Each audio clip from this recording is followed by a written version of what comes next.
अरे भाई देखो कितना बड़ा बगुला है, चलो चलकर इसे पकड़ते हैं। ए भाई, तुम लोग इन बगुलों को क्यों पकड़ रहे हो? चल भाग यहाँ से और हमें अपना काम करने दे। नहीं नहीं, मैं तुम्हें इन झील से बगुलों को नहीं पकड़ने दूंगा। जा जा भाग जा, नहीं तो तेरे हाथ पांव तोड़ के इसी झील में फेंक देंगे। अच्छा ये बात है, अगर इन बगुलों को बचाने के लिए मेरी जान भी चली गई तो मुझे परवाह नहीं। कहकर भोला ने अपनी कुल्हाड़ी लेकर उस शिकारी पर झपटा। अरे बाप रे, ये तो सचमुच हमें मार देगा, भागो यहाँ से। भोला के गुस्से को देखकर दोनों शिकारी वहाँ से भाग निकले। भोला उन शिकारियों को भगाकर पलटा ही था कि भैया, तुमने आज मेरे प्राण बचाए। तुम्हें भी कभी मेरी जरूरत हो तो बस एक बार पुकारना, मैं पहुँच जाऊंगा। ये कहकर बगुला वहाँ से उड़ गया और भोला भी जंगल की ओर लकड़ी काटने चल दिया। कुछ दिनों के बाद एक दिन भोला लकड़ियाँ काट कर लौट ही रहा था।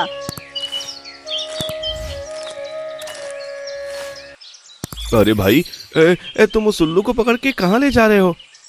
इस उल्लू को मारकर देवी को भेंट चढ़ाएंगे तो मुझे बहुत सारा धन मिलेगा।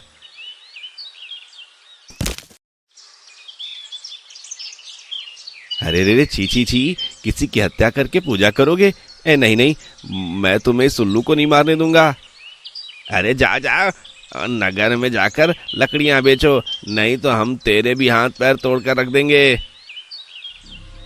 लेकिन तभी भोला ने अपनी कुल्हाड़ी उठाई और उन लड़कों पर झपट पड़ा।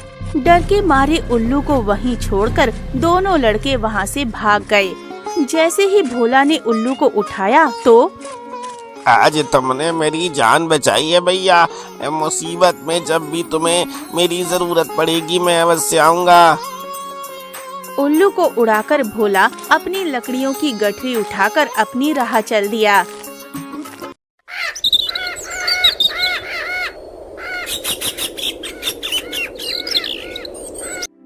अगले दिन भोला बहुत लकड़ियाँ काट चुका था। आज तो बहुत लकड़ियाँ इकट्ठी कर ली। पहले नदी में जाकर थोड़ा पानी पी लूं, फिर लकड़ियों का गट्ठर बांधूंगा। पानी पीने एक नदी में झुका तो अरे, नदी में ये लाल लाल क्या चमक रहा है? भोला ने उस लाल पत्थर को उठा लिया। अरे ये तो खूब चमक रहा है, इसे जौहरी को दिखाऊंगा, शायद वो मुझे कुछ 2-4 पैसे दे दे। उस दिन भोला लकड़ियों को छोड़कर वो लाल पत्थर लेकर ही नगर पहुंचा और उसने एक जौहरी को वो लाल पत्थर दिखाया। जौहरी जी, आपको एक लाल पत्थर दिखाना चाहता हूँ मैं। अरे भाई, जंगल में लकड़ी काटना छोड़कर अब क्या पत्थर बटोरना शुरू कर दिया है? ला दिखा, कैसा पत्थर लाया है। जौहरी ने उस लाल पत्थर को देखा तो ये तो बहुत कीमती पत्थर है, इसे तराश कर राजा को दे दूंगा, मुझे बहुत धन मिलेगा। इतना सोचकर जौहरी भोला से बोला, है तो ये मामूली सा पत्थर, लेकिन तुम बेचना चाहते हो तो मुझे इसके बदले 4 पैसे मैं तुम्हें दूंगा। ठीक है, आप 4 पैसे ही दे दीजिए। भोला उस लाल पत्थर को 4 पैसे में ही बेचकर खुशी खुशी चल दिया।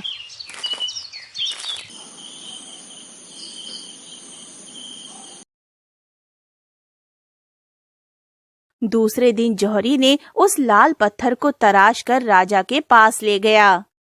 महाराज, मैं आज आपके लिए एक अमूल्य उपहार लाया हूँ, यह आपको राज मुकुट की शोभा बढ़ाएगा। जौहरी, हम भी तो देखें आप कैसा अमूल्य लाल लाए हैं, जिसे दिखाने से पहले ही उसकी इतनी तारीफ कर रहे हैं। राजा ने लाल पत्थर को हाथ में लेकर देखा और कहा, वाह जौहरी वाह, हम तो सोच भी नहीं सकते कि पृथ्वी पर इतना सुंदर लाल हो सकता है, बहुत सुंदर। महाराज, ये आपके सेवक तो हमेशा आपके लिए बढ़िया से बढ़िया रत्न खोज कर लाने की कोशिश करता है। राजा ने वो लाल पत्थर रानी को दे दिया। रानी ने उस खूबसूरत लाल पत्थर को देखकर कहा, महाराज, ये लाल पत्थर तो सच में बहुत सुंदर है, इसे हम अपने कर्ण फूलों में लगाएंगे, लेकिन हमें ऐसा ही एक और लाल पत्थर चाहिए। जौहरी, कर्ण फूलों के लिए ऐसे ही लाल पत्थर ला कर दो। अगर तुमने ये लाल पत्थर नहीं लाया तो रानी नाराज हो जाएंगी और आप रानी की नाराजगी तो जानते हैं, मैं उन्हें नाराज नहीं देख सकता। राजा की बात सुनते ही जौहरी के होश उड़ गए और सोचने लगा। हे भगवान, इस लाल ने तो मुझे मुसीबत में फंसा दिया। कुछ पल सोचकर जौहरी बोल पड़ा। महाराज, अहो भाग्य मेरा जो मुझे महारानी जी की सेवा का मौका मिला। मैं आज ही एक और लाल लेने अपने आदमी को चारों ओर दौड़ा देता हूँ। इतना बोलकर जौहरी वहाँ से चला जाता है।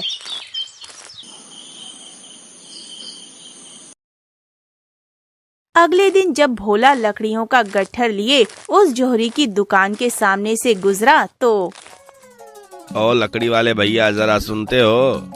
भोला उस जौहरी के पास जाकर बोला। आपने मुझे बुलाया जौहरी जी? हाँ भाई, कल जो तुम वो लाल पत्थर लेकर आए थे, वैसा ही एक पत्थर और ला दो, मैं तुम्हें एक स्वर्ण मुद्रा दे दूंगा। एक स्वर्ण मुद्रा? ठीक है, कल ही आपके लिए एक और लाल पत्थर लेकर आता हूँ।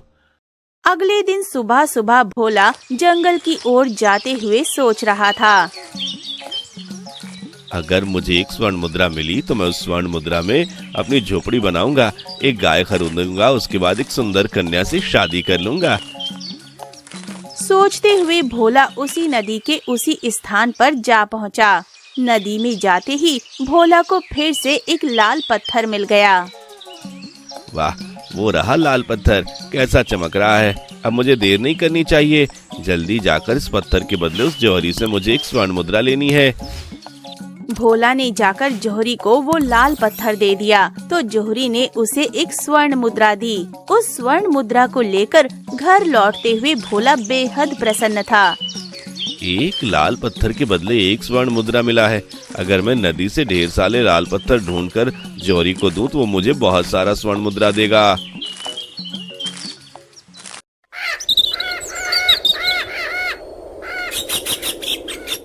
अगले दिन भोला लाल पत्थरों की तलाश में उसी नदी में ढूंढता हुआ बहुत दूर तक चलते हुए आ गया था। इतनी दूर आ गया, अभी तक कोई पत्थर नहीं दिखाई दिया। उस चट्टान तक और जाता हूँ, वहाँ भी अगर पत्थर नहीं मिला तो वहाँ से लौट आऊंगा। चट्टान के पास जाकर देखा तो उसकी खुशी का ठिकाना ना था। अरे, यहाँ तो बहुत से लाल पत्थर हैं। और भोला ने बहुत सारे लाल पत्थर एकत्र कर लिए। कम से कम 10 पत्थर तो इकट्ठे हो ही गए। थोड़ा और आगे जाऊंगा तो और पत्थर मिल सकते हैं। थोड़ी और आगे चलने पर भोला को और लाल पत्थर दिखाई देते हैं। इतने सारे लाल पत्थर, अगर मुझे इन लाल पत्थरों की खान मिल जाए तो इस नगर का सबसे बड़ा सेठ बन सकता हूँ। सोचकर भोला आगे बढ़ता चला गया। अंत में एक जगह भोला को एक कन्या का कटा हुआ सिर एक पेड़ पर लटके हुए दिखाई दिया। हे भगवान, ये क्या है? इस कन्या को सिर से टपकने वाली रक्त की बूंदें ही लाल पत्थर बन जाती हैं। भोला को देखते ही वो सिर खिलखिलाकर हंसने लगा। सिर को हंसता हुआ देखकर भोला बुरी तरह घबरा गया। ये भगवान, कैसी ये लीला है तुम्हारी? एक लड़की का सर कटा हुआ है और वो हंस भी रही है। ये कहीं भूत प्रेत तो नहीं? इतना सोचकर भोला उस लटकते हुए सिर से पूछ बैठा। तुम कौन हो? तुम्हारी ये दशा किसने बनाई? भोला के पूछते ही वो कटा हुआ सिर जोर जोर से रोने लगा। सिर के पहले हंसने और फिर रोने से भोला परेशान हो गया था। अजीब तमाशा है। सच सच बताओ, तुम कौन हो और पहले हंसी क्यों थी और अब रो क्यों रही हो? मैं भगवानपुर की राजकुमारी भवानी हूँ। यहाँ मुझे एक राक्षस ने उठा लाया था। उसने मुझे यहाँ कैदी बनाकर रखा है। राक्षस? कौन राक्षस? कहाँ है वो? मुझे कहीं दिखाई नहीं दे रहा। राक्षस बहुत शक्तिशाली एवं जादूगर है। वो रोज सुबह मेरी गर्दन को बाकी धड़ से अलग करके यहाँ पेड़ पर लटका देता है और वो खुद कहीं चला जाता है। शाम होते ही लौट आता है और मेरी गर्दन को धड़ से जोड़ देता है। उसकी सारी सेवा पानी मुझे करनी पड़ती है। अच्छा, लेकिन तुमने मुझे देखकर पहले हंसा और फिर रोई क्यों? राजकुमारी फिर हंसते हुए बोली, पहले मैं ये सोचकर हंसी थी कि लाल पत्थरों के लालच में तुम यहाँ तक आए हो। अब तुम्हारी मृत्यु निश्चित है। शाम होते ही राक्षस लौटेगा और तुम्हें सूंघकर पकड़ लेगा। लेकिन जब तुमने मेरा हाल पूछा तो मुझे ये सोचकर रोना आ गया कि आज राक्षस तुम्हें भी खा जाएगा। तुम भी मुझे बचा नहीं सकोगे और तुम अपनी जान से हाथ धो बैठोगे। अब तुम यहाँ से भाग जाओ, राक्षस लौटकर आता ही होगा। राजकुमारी, मेरा नाम भोला है और भोला ने कभी डरना नहीं सीखा। मैं तुम्हें यहाँ इस हाल में छोड़कर नहीं जा सकता। तुम मेरी चिंता मत करो और बताओ, राक्षस रात में कहाँ रहता है? जादूगर राक्षस बहुत दुष्ट है, वो सामने गुफा में रहता है। ठीक है, मैं अभी जंगल में एक काम से जा रहा हूँ, जल्दी ही वापस लौटूंगा। सूरज डूबने से पहले भोला एक लकड़ी का गट्ठर लेकर लौट आया। राजकुमारी, ये चंदन की लकड़ियाँ हैं। आज तुम चूल्हे में इन्हें जलाना, इससे राक्षस मेरी गंध नहीं पहचान सकेगा। भोला, तुम बहुत चतुर हो। तुम जैसा कहते हो मैं वैसा ही करूँगी। तभी नदी के उस पार से आती राक्षस की अट्टहास की आवाज सुनकर राजकुमारी भयभीत हो उठी। भोला, राक्षस लौट रहा है। जल्दी से तुम इन लकड़ियों को साथ लेकर झाड़ियों में छुप जाओ। भोला फौरन ही झाड़ियों में छिप गया। उधर राक्षस नदी के किनारे राजकुमारी के सामने आ पहुंचा। ओहो राजकुमारी, पेट पर बहुत आराम कर लिया, चलो अब काम करें। राक्षस ने सिर को पेड़ से उतारा और गुफा में ले जाकर धड़ से जोड़ दिया। राजकुमारी, जाओ और जल्दी से मेरे लिए खाना बनाओ, मैं बहुत भूखा हूँ। तब तक मैं नदी में हाथ मुंह धोकर आता हूँ। राक्षस के बाहर जाते ही भोला गुफा में आ गया। तुम यहाँ क्यों आए हो? राक्षस अभी नदी से हाथ मुंह धोकर लौट आएगा। तुम चिंता मत करो राजकुमारी, ये चंदन की लकड़ियाँ ले जाओ और मैं इन बोरियों के पीछे छिप जाता हूँ। कहकर भोला बोरियों के पीछे छिप गया। कुछ देर बाद राक्षस नदी से बाहर आकर गुफा में पहुँचा। तब अरे लड़की, आज ये कैसी गंध फैली है, बंद करो इसे। लकड़ी जलने की गंध है। अगर तुम्हें पसंद नहीं है तो मैं चूल्हे में पानी डाल देती हूँ, फिर तुम मुझसे खाना मत मांगना। अरे चूल्हा मत बुझाना, गंध आती है तो आने दो, बस तुम जल्दी से खाना बनाओ। फिर राक्षस ने खाना खाया और खाकर सो गया। राक्षस के सोने के बाद राजकुमारी कुछ खाना लेकर भोला के पास पहुँची। ये लो, खाना खा लो और फिर चुपचाप यहीं सो जाना। सुबह जब तक राक्षस चला ना जाए यहाँ से मत निकलना। ठीक है।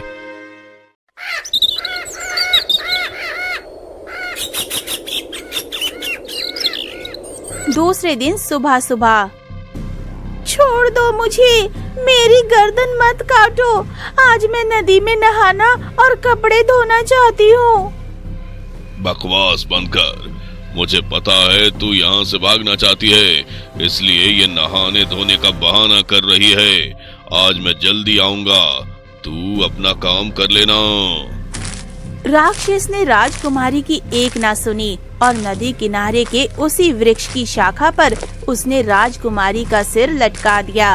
और राक्षस के चले जाने के बाद भोला गुफा से निकलकर राजकुमारी के पास आया। राजकुमारी, मैं तुम्हें जीवित करना चाहता हूँ, मुझे बताओ कि राक्षस तुम्हें कैसे जीवित करता है। भोला, तुम्हारे द्वारा मुझे जीवित करना बेकार है, क्योंकि मुझे जीवित करने के लिए तुम जैसे ही मेरा सिर इस पेड़ से उतारोगे, वो राक्षस पलक झपकते यहाँ पहुँच जाएगा। ओह, इसका मतलब सर्वप्रथम उस राक्षस का ही अंत करना होगा। क्या तुम जानते हो उस राक्षस को कैसे मारा जा सकता है? भोला, वैसे तो ये कार्य बेहद कठिन है, लेकिन मुझे विश्वास है कि तुम ये काम कर सकते हो। सुनो, पूरब दिशा में यहाँ से 500 कोस दूर एक झील है। उसी झील पर एक जादुई महल है। उसी महल में एक तोता रहता है। उस तोते में इस राक्षस की जान बसती है। अगर तुम उस तोते को किसी तरह मार दोगे तो मुझे इस कैद से मुक्ति मिल सकती है। राजकुमारी, मैं यह काम अवश्य करूंगा, लेकिन 500 कोस दूर पैदल कैसे जाऊंगा? भोला, तुम्हें पैदल चलने की कोई जरूरत नहीं है। गुफा के अंदर जाओ और वहाँ रखे मेरे शरीर के गले में से मेरी मोती की माला उतार लाओ। राजकुमारी के कहे अनुसार भोला तेजी से गुफा में जाकर राजकुमारी के शरीर से उसके मोती की माला उतार लाया और राजकुमारी के सिर के पास पहुंचा। भोला, ये चमत्कारी माला है, मुझे एक साधु बाबा ने दी थी। इसे पहनकर तुम इच्छा अनुसार पक्षियों की भांति आकाश में उड़ सकते हो और इच्छा अनुसार जमीन पर उतर सकते हो। अब तुम निश्चिंत रहो राजकुमारी, मैं तुम्हें वचन देता हूँ कि आज सूर्यास्त होने से पहले तुम्हें इस दुष्ट राक्षस की कैद से मुक्ति दिलाऊंगा। अच्छा, मैं चलता हूँ, सूर्यास्त से पहले ही लौटना है। भोला ने मन ही मन माला से उड़ने की इच्छा व्यक्त की और वो उड़ने लगा। कुछ ही देर बाद वो आकाश की अनंत ऊंचाइयों में उड़ता हुआ पूरब दिशा की ओर बढ़ रहा था। मैंने कभी कल्पना भी नहीं किया था कि एक दिन मैं आकाश में उड़ूंगा। अभी भोला उड़ता हुआ एक झील के ऊपर से गुजर रहा था कि तभी जोर से आंधी चलने लगी। हे भगवान, इतनी तेज आंधी में तो उड़ने की शक्ति ही छीन रही है। आंधी का रुख भोला के उड़ने के विपरीत दिशा की तरफ था। इसी बीच पता नहीं कैसे भोला के गले की जादुई माला गले से निकलकर नीचे झील में जा गिरी और भोला भी झील के किनारे जा गिरा। हाय हाय, मर गया। भोला हिम्मत करके उठा और जादुई माला ढूंढने का प्रयास किया, मगर वो असफल रहा। जादुई माला ना मिलने पर निराश होकर भोला किनारे पर वापस आकर वहीं बैठ गया और सोचने लगा, अब क्या मैं राजकुमारी को उस दुष्ट राक्षस से मुक्त नहीं करा पाऊंगा? तभी अचानक भोला को उस बगुले की याद आई जिसने उसकी एक बार शिकारियों से रक्षा की थी। भोला ने बगुला को पुकारा, बगुला भाई, मुझे मदद करो, मुझे आपकी जरूरत है। तभी आकाश में उड़ता हुआ एक बगुला प्रकट हुआ। कुछ ही पल में वो भोला के पास उतरा। कहो मित्र, मैं तुम्हारे लिए क्या कर सकता हूँ? मेरा मोती के माला से इस झील में कहीं खो गया है। अगर वो मोती का माला नहीं मिला तो मैं एक निर्दोष राजकुमारी को कभी एक दुष्ट राक्षस से मुक्ति नहीं दिला पाऊंगा। तुम चिंता मत करो, राजकुमारी को उस राक्षस से मुक्ति जरूर मिलेगी। मैं अभी वो माला निकाल कर लाता हूँ। भोला के बताए स्थान पर पहुंचकर बगुला ने झील में डुबकी लगा दी और कुछ ही देर बाद जब बगुला बाहर निकला तो माला उसकी चोंच में दबी हुई थी। ओह मित्र, तुमने मेरी कितनी बड़ी मुसीबत हल कर दी। मैं तो निराश हो चुका था। अब जाओ मित्र, अपनी यात्रा प्रारंभ करो, मेरी शुभकामनाएं तुम्हारे साथ है। भोला ने माला गले में डाली और बगुला से विदा लेकर एक बार फिर अपने लक्ष्य की ओर उड़ चला। लेकिन अपने पीछे आ रहे एक दुश्मन से भोला अनजान था। एक विशाल पक्षी ने झपटकर उसे अपने पंजों में दबोच लिया। हे भगवान, अब ये क्या मुसीबत है? पक्षी ना जाने कितनी देर उसे लेकर उड़ता रहा। भय के कारण भोला बेहोश हो गया और जब भोला को होश आया तो उसने अपने आप को पथरीली जमीन पर पाया। उसने आंखें खोली तो हैरान रह गया। हे भगवान, मैं कहाँ हूँ? इतना गहन अंधकार, मुझे कुछ सूझ भी नहीं रहा। शायद वो पक्षी मुझे यहाँ छोड़ गया है। अब आगे बढ़ता हूँ, कहीं मुझे रोशनी नजर आएगी। वो उठा और आगे बढ़ने की कोशिश करने लगा। भोला रोशनी की तलाश में आगे बढ़ा और बढ़ता ही गया, मगर रोशनी की किरण उसे नजर नहीं आई। तभी उसे जोर से ठोकर लगी और वो लड़खड़ाकर गिर पड़ा। ओह, क्या मैं इस अंधकार से बाहर नहीं निकल पाऊंगा? नहीं नहीं, मुझे सूर्यास्त से पहले राजकुमारी को आजाद कराना है। चाहे कुछ भी हो जाए, मुझे यहाँ से निकलना ही होगा। तभी अंधेरे में उसे दो मोती चमकते हुए दिखाई दिए। वे मोती कुछ और नहीं बल्कि कुछ उल्लू की आंखें थीं, जो भोला की तरफ बढ़ी आ रही थीं। अरे ये तो उल्लू है। हाँ मित्र, मैं वही उल्लू हूँ। एक बार तुमने मुझे उस मूर्ख लड़के से बचाया था और मैंने तुम्हें कहा था जब तुम्हें जरूरत होगी मेरी, मैं आऊंगा। इस अंधेरे में मैं तुम्हें निकाल सकता हूँ। आओ, मेरी आंख का पीछा करते हुए चलते रहो। भोला में जैसे नई चेतना जागृत हुई। वो फुर्ती से उठ खड़ा हुआ और उल्लू की आंखों का पीछा करने लगा। कुछ ही पल में उस अंधेरी गुफा का मुहाना नजर आने लगा। भोला गुफा से बाहर आकर, ओ मित्र, वाकई आज मुझे तुम्हारी सहायता की जरूरत थी। आज तुम ना आते तो मैं इस गुफा में मारा जाता। भोला ने उल्लू से विदा ली और फिर उड़ चला। कुछ ही देर बाद उसे एक झील नजर आई। ये वही झील होनी चाहिए। बीच में जादुई महल भी नजर आ रहा है। महल के प्रवेश द्वार के पास भोला उतर गया। महल में प्रविष्ट हुआ तो फलों से लदे बगीचे को देखकर उसकी भूख भड़क उठी। कब से भूखा हूँ, पेड़ से एक सेब तोड़कर खा लेता हूँ। भोला ने सेब तोड़ने के लिए जैसे ही अपना हाथ आगे बढ़ाया तो उसे एक आवाज सुनाई दी। रुक जाओ भले आदमी, ऐसी गलती मत करो। कौन हो तुम और मुझे सेब खाने से क्यों रोक रहे हो? सामने देखो, मैं एक राजकुमार हूँ। मुझे भी इस जादूगर राक्षस ने चिड़िया बनाकर कैद कर रखा है। अगर तुमने ये सेब खा लिया तो तुम भी एक चिड़िया बनकर यहीं रह जाओगे, जो मैं नहीं चाहता। तुम मुझे एक नेक दिल इंसान मालूम होते हो। फिर भोला ने चिड़िया को सारी बातें बता दी। भोला की सारी बातें जानकर चिड़िया ने कहा, देखो भले आदमी, उस राक्षस ने इस महल की निगरानी करने के लिए जादूगरनी शिखंडी को रखा हुआ है और उसे मारना बहुत मुश्किल है। उसे छल से मारना होगा। मैं समझा नहीं, छल से कैसे? तुम्हें एक काम करना होगा। सूर्यास्त के समय शिखंडी सो रही होती है। उसी समय का फायदा उठाते हुए तुम्हें ये कार्य करना होगा। क्या करना होगा मुझे? सूर्यास्त होने पर वो तोता इसी पेड़ का सेब खाने आता है।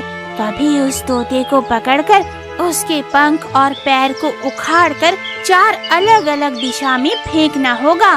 फिर गर्दन उखाड़कर इस तालाब में फेंकना होगा। तब जाकर वो दोनों राक्षस और राक्षसनी की मौत हो पाएगी। अगर तुमने जरा सी भी गलती की तो जादूगरनी शिखंडी तुम्हें मार देगी। धन्यवाद चिड़िया राजकुमार। भोला चिड़िया के कहे अनुसार उसी पेड़ के ऊपर जाकर छुप गया और तोते का इंतजार करने लगा। जब सूर्यास्त हुआ तो तोता वहीं आकर बैठ गया। भोला ने मौके का फायदा उठाते हुए तोते को झपट लिया। उधर सूर्यास्त के साथ ही कटे हुए सिर के पास राक्षस पहुंचा। आओ राजकुमारी, बहुत आराम कर लिया। लेकिन आश्चर्य की बात ये थी कि तभी उसका हाथ कंधे से अलग हो गया। दुष्ट राक्षस, तेरा अंत आ गया है। भोला, तेरा काल तेरे तोते के पास पहुंच चुका है। कौन भोला? कैसा काल? मैं अभी महल में पहुंचता हूँ। मगर जैसे ही उसने वहाँ से जाने के लिए अपना कदम आगे बढ़ाया कि तभी उसकी टांगे कट गईं और राक्षस वृक्ष की भांति जमीन पर गिर पड़ा। उधर भोला तोते के दोनों पंख और दोनों पैर उखाड़ चुका था। उसने आखिर में तोते की गर्दन उखाड़ दी। ले मर दुष्ट, अब जा भगवान के पास। तोते के मरते ही राक्षस ने भी प्राण त्याग दिए। इधर तोता मरते ही धुआं धुआं हो गया था। जब धुआं हटा तो वहाँ का जादुई महल गायब हो चुका था और एक सुंदर राजकुमार भोला के सामने खड़ा था। धन्यवाद भले आदमी, जो तुमने मुझे उस जादूगरनी से मुक्ति दिलाया। मैं वही चिड़िया हूँ जो कुछ देर पहले तुमसे बात कर रहा था। धन्यवाद की कोई जरूरत नहीं राजकुमार, ये तो मेरा फर्ज था। अगर आप कहें तो आपको इस स्थान पर जोड़ दूं। अरे नहीं नहीं, मैं खुद यहाँ से अपने राज्य वापस चला जाऊंगा। ठीक है राजकुमार, अब मुझे देर नहीं करनी चाहिए, मेरा कोई इंतजार कर रहा होगा। फिर भोला ने राजकुमार से विदा लेकर वापस राजकुमारी के पास उड़ चला। आजाद होकर कितनी खुशी होगी वो भोली राजकुमारी।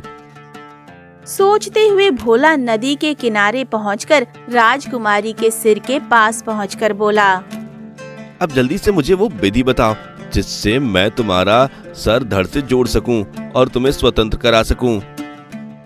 भोला, इस पेड़ के कुछ पत्ते तोड़कर उनका रस मेरी गर्दन पर लगाकर धड़ से जोड़ दो, मैं ठीक हो जाऊंगी। भोला ने पेड़ से कुछ पत्ते तोड़े और राजकुमारी का सिर पेड़ से उतारकर गुफा की तरफ चल दिया। गुफा में पहुंचकर उसने राजकुमारी के कहे अनुसार पत्तों का रस निकाला और गर्दन को धड़ से जोड़ दिया। अगले ही पल राजकुमारी खड़ी हो गई। भोला, तुमने मुझ पर जो उपकार किया है उसका बदला चुकाने का सिर्फ एक ही रास्ता है, वो ये कि मैं आजीवन तुम्हारी दासी या जीवन संगनी बनकर तुम्हारी सेवा करती रहूं। क्या तुम मुझे अपने चरणों में स्थान दोगे? ये आप क्या कह रही हैं राजकुमारी? मैं एक गरीब लकड़हारा हूँ, आप मेरे साथ ऐसे कैसे रह सकती हैं? आप एक दयालु और शक्तिशाली इंसान हो। मुझे पता है आप मुझे कभी दुखी और भूखा नहीं रखोगे। बस आप मुझे अपनी जीवन संगनी बनाकर रख लीजिए। ठीक है राजकुमारी, तुम्हें जो उचित लगे। फिर दोनों भगवानपुर चल दिए। उधर वो दोनों राजकुमार वहीं भूल भुलैया में बाकी 4 रास्तों से परेशान होकर एक दूसरे से कहते हैं, हमें जल्दी से उस फूल को पिताजी के पास लेकर जाना है। फूल पास जाने की बात तो छोड़ो, हम इस भूल भुलैया से वापस कैसे निकलेंगे कुछ समझ नहीं आ रहा। मैं भी यही सोच रहा हूँ, जब तक इस भूल भुलैया से नहीं निकलेंगे तब तक कुछ नहीं होने वाला। वो दोनों बातें कर ही रहे थे कि एक पेड़ पर बैठी दोनों चुड़ैल बहनें उन दोनों की बात सुनकर, अरे बहन देख तो, कितने दिनों से इन दोनों को देख रही हूँ, इस भूल भुलैया में फंसे हुए हैं। हाँ दीदी, ये दोनों तो दिखने में बहुत बलवान लगते हैं। अगर हम इन दोनों युवकों से विवाह करके इन्हें अपनी दुनिया में ले जाए तो हमारी शक्तियाँ 2 गुना बढ़ जाएंगी। हाँ, तुम ठीक कह रही हो बहन। चुड़ैल उन दोनों राजकुमार से शादी करने के लिए एक चाल चलती है। दोनों राजकुमार जहाँ खड़े होते हैं वहाँ चारों तरफ से आग लगा देती है। अरे ये क्या हुआ? यहाँ पर अचानक आग कैसे लग गई? पीछे हटो, पीछे हटो, इससे पहले ये आग हमें जलाकर आग कर दे। घबराओ नहीं, हमें आग बुझाने का अस्त्र मालूम है। और फिर राजकुमार ने एक मंत्र बुदबुदाया, आग बुझ गई। ये देखकर दोनों चुड़ैल मिलकर अपनी शक्तियों से एक 2 सिर वाले राक्षस को पैदा करती हैं और उन दोनों राजकुमारों के पास भेजती हैं। दोनों राजकुमार 2 सिर वाले राक्षस को देखकर, अरे ये क्या? पहले आग और अब ये 2 सर वाला राक्षस। समझ नहीं आ रहा है कि हमारे साथ क्या हो रहा है। अब तो हमें भगवान ही बचाएगा। उन दोनों को कुछ समझ नहीं आ रहा था कैसे जान बचाई जाए। तभी अचानक 2 सुंदर युवतियाँ वहाँ आकर अपनी जादुई शक्ति से उस 2 सिर वाले राक्षस का अंत कर देती हैं। आपका बहुत बहुत धन्यवाद सुंदरी, आपने हमारी जान बचाई। इसमें धन्यवाद की कोई बात नहीं। हमने देखा आप दोनों मुसीबत में हैं, तो हम दोनों आपकी मदद करने आ गए। आप दोनों कौन हैं? और इस खतरनाक जंगल में क्या कर रही हैं? हम दोनों चुड़ैल हैं, मगर हम बाकियों के जैसी नहीं है, बल्कि हम भी चुड़ैलों की दुनिया से निकलना चाहते हैं। यह तो बहुत अच्छी बात है, तुम नेक दिल की चुड़ैल लगती हो। तो चुड़ैलों की दुनिया से निकलने में तुम्हें परेशानी क्यों है? हम ऐसे नहीं निकल सकते हैं।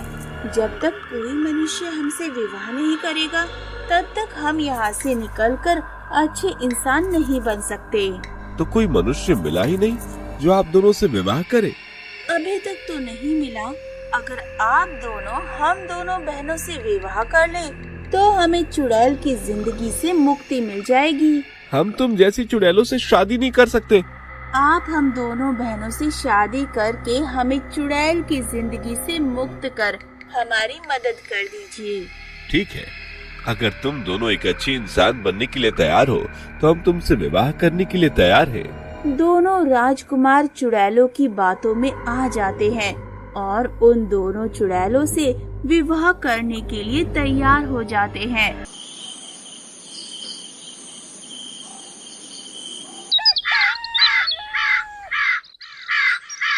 जबकि दूसरी तरफ बौने राजकुमार और चूहा अपनी माँ के पास जाते हैं और माँ से कहते हैं, माँ, दोनों भैया को उस डरावने जंगल से कैसे वापस लेकर आएंगे?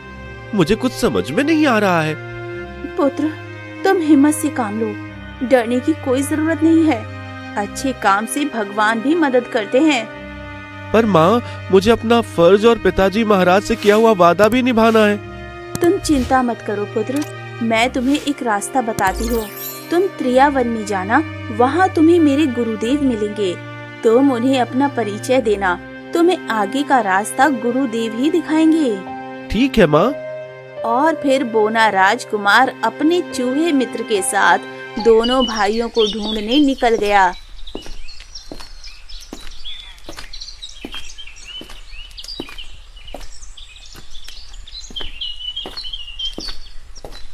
दो दिन पैदल चलने के बाद दोनों त्रियावन पहुंच गए।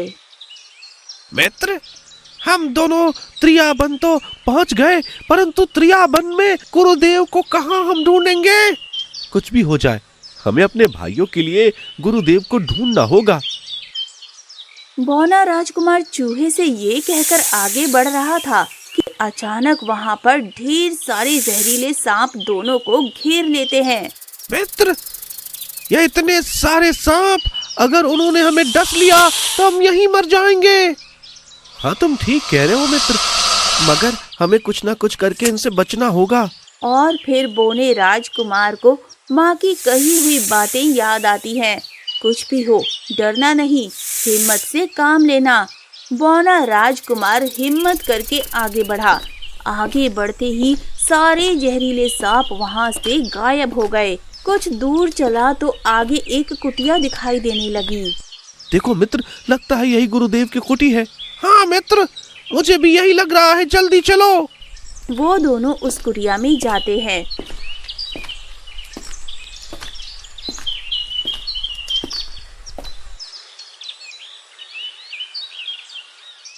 कुटिया में एक साधु बाबा नींद मुद्रा में बैठे थे। मित्र, हमें कुछ देर इंतजार करना चाहिए। हाँ मित्र। कुछ देर के बाद गुरुदेव ने आंखें खोली। तुम लोग आ गए? हाँ गुरुदेव, पर जो नेक दिल होते हैं वही हमारे पास तक पहुंचते हैं, नहीं तो उसे सर्प से जिंदा बचकर आना मुश्किल होता है। आप हमें कैसे जानते हैं? हमने तो अभी तक अपना परिचय भी नहीं दिया। मैं सब जानता हूं बेटा। तुम अपने दोनों भाइयों को बचाने के लिए घर से निकले हो और तुम्हारी माँ ने हमारे पास भेजा है। हाँ गुरुदेव, पर आगे का रास्ता कुछ समझ में नहीं आता। अब आप ही कोई रास्ता बताएं गुरुदेव। बेटे, तुम्हारे दोनों भाई दो चुड़ैलों के जाल में फंस चुके हैं और तुम्हारे पास सिर्फ 2 दिन का समय बचा हुआ है। अगर तुम उन्हें 2 दिनों में नहीं बचा पाए तो वह कभी वापस नहीं आएंगे। गुरुदेव की बात सुनकर बौना राजकुमार घबरा जाता है। फिर गुरुदेव से पूछता है, गुरुदेव, हमारे पास समय नहीं है, आगे क्या करना होगा? बेटे, मैं बहुत खुश हूँ कि तुम इतने बड़े कार्य को कर रहे हो। दोनों चुड़ैल बहुत शक्तिशाली हैं, तुम उसे मार नहीं सकते। तुम्हें अपनी बुद्धि से उन्हें हराना होगा। वहां किसी एक पेड़ पर एक ही आम लटका होगा। उसी आम में उन दोनों चुड़ैल की काली शक्ति है। अगर किसी तरह तुम उस आम को तोड़ दो तो दोनों चुड़ैलों की शक्ति खत्म हो जाएगी।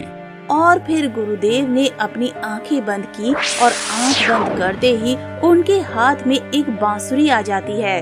बेटे, यहाँ से पूर्व दिशा में करीब 1 दिन का रास्ता तय करके तुम उस चुड़ैल की गुफा तक पहुंच जाओगे।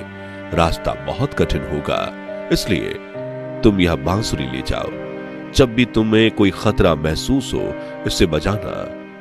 तुम्हें जिस भी चीज की जरूरत होगी वो मिल जाएगी, मगर ध्यान रहे इस बांसुरी को बजाने का मौका सिर्फ 2 बार ही मिलेगा, इसलिए जो करना सोच समझ कर करना। धन्यवाद गुरुदेव। वो दोनों बांसुरी लेकर वहाँ से निकल जाते हैं।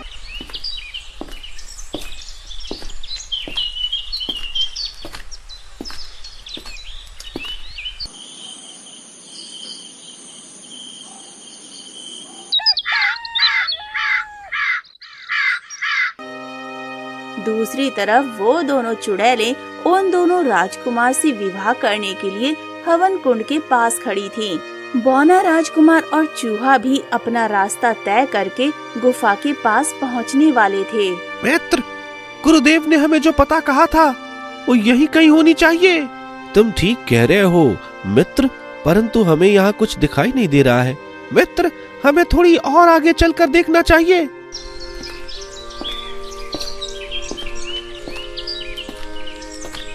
और फिर वो दोनों जैसे ही आगे बढ़ते हैं तब उन्हें एक बहुत बड़ी पत्थर की दीवार दिखाई देती है, जिसकी दूसरी तरफ आग का धुआं उठ रहा था।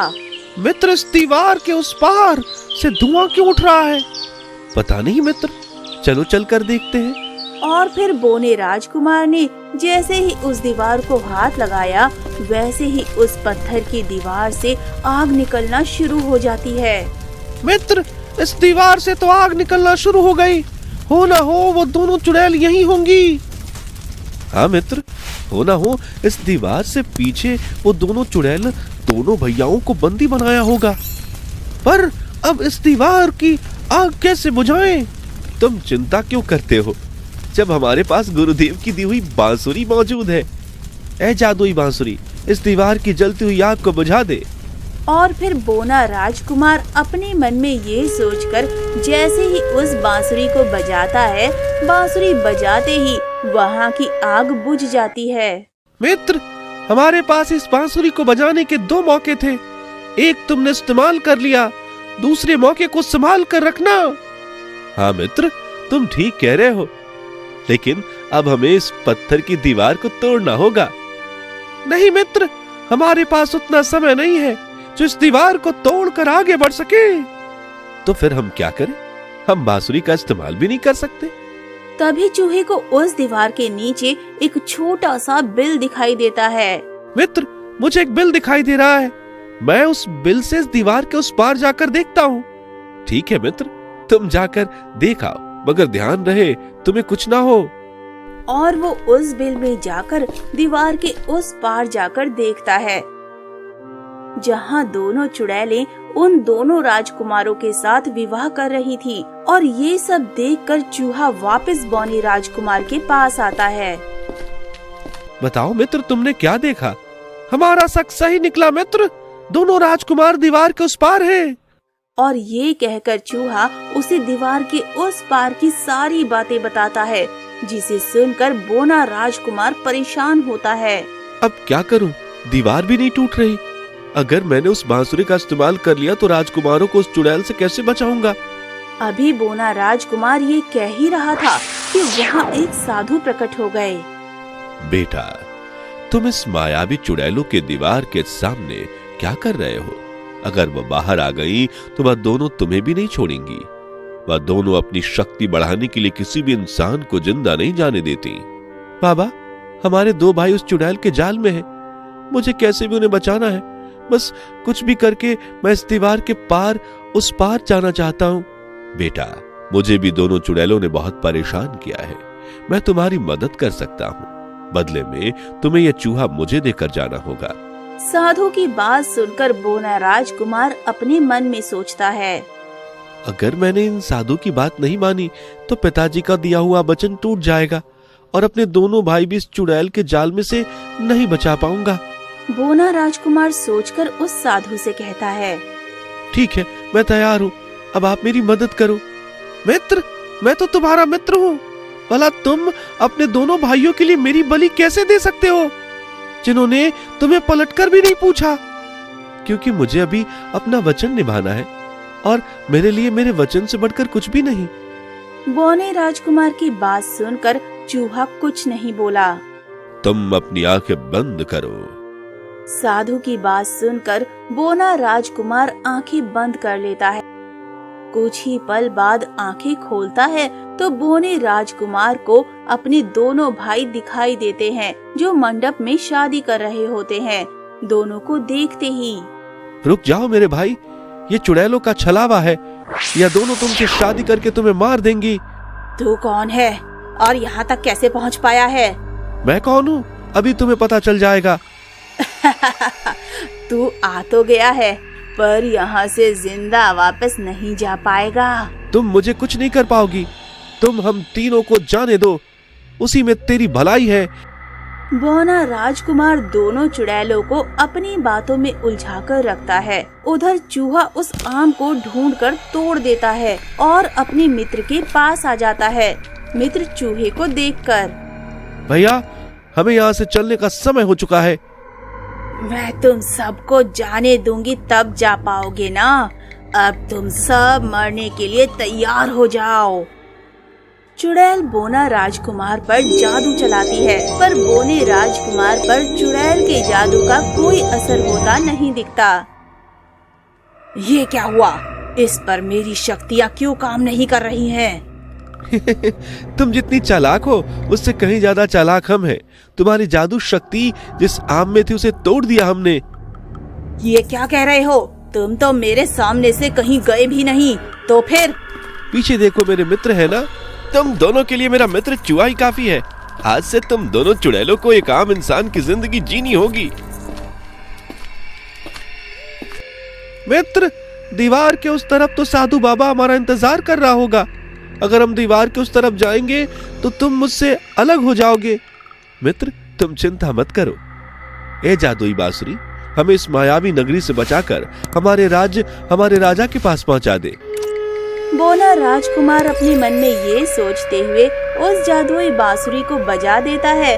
बांसुरी को बजाते ही वहाँ एक कालीन आ जाता है। उस पर चारों बैठकर अपने राज्य वापस जाने लगते हैं।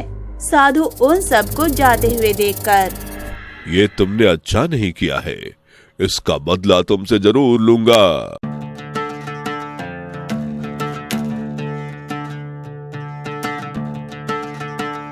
बौना राजकुमार दोनों भाइयों को लेकर अपने राज्य वापस आ जाता है और पिताजी महाराज के पास जाता है। पुत्र, मुझे तुम पर गर्व है। तुमने अपने दोनों भाइयों की जान बचाई। तुम्हारे पास इस राज्य को चलाने की सारी खूबियां मौजूद है। ये थी अब तक की कहानी। आगे की कहानी जानने के लिए बने रहे मेरे साथ। और हाँ, हमारे चैनल को लाइक, शेयर और सब्सक्राइब करना ना भूलें और कमेंट करके जरूर बताएं कि ये वीडियो आपको कैसा लगा। धन्यवाद।